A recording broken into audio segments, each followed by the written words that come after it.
لاہور کی انسداد دہشت گردی کی عدالت نے بانی پی ٹی آئی کا پولی گراف اور فوٹو گرامیٹک ٹیسٹ کروانے کی درخواست کا تحریری حکم نامہ جاری کر دیا۔ اے ٹی سی عدالت کے جج منظر علی گل نے 3 صفحات پر مشتمل تحریری فیصلہ جاری کر دیا۔ حکم نامے میں کہا گیا کہ عدالت نے بانی پی ٹی آئی کو بے گناہ ثابت کرنے کے لیے بڑا منصفانہ موقع دیا۔ ملزم کی ضد اور انکار کی وجہ سے کوئی رزلٹ حاصل نہیں ہو سکے۔ عام ملزم کے پاس ٹیسٹ کروانے سے انکار کرنے کا چانس نہیں ہوتا۔ عدالت نے کہا کہ ملزم نے نہ صرف ٹیسٹ کروانے سے انکار کیا بلکہ وہ تفتیشی ٹیم سے بھی نہیں ملا۔ عدالت یہ قانونی نکتہ سمجھنے سے قاصر ہے کہ تفتیش کس طرح مکمل کی جائے گی۔ عدالت سمجھتی ہے کہ ملزم ٹیسٹ سے انکار کر کے ٹرائل کا سامنا کرنے سے گریز کر رہا ہے۔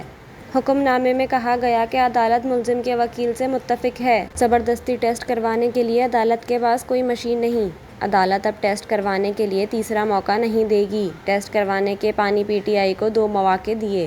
انسداد دہشت گردی عدالت نے کہا کہ بانی پی ٹی آئی نے دونوں مواقع پر ٹیسٹ کروانے سے انکار کیا۔ انہوں نے تفتیشی ٹیم سے ملنے سے بھی انکار کیا۔ ظاہر ہوتا ہے انہوں نے تفتیش ٹیم سے تعاون نہیں کیا۔ تفتیشی افسران تفتیش کو ٹیکنیکل گراؤنڈز پر مکمل کریں۔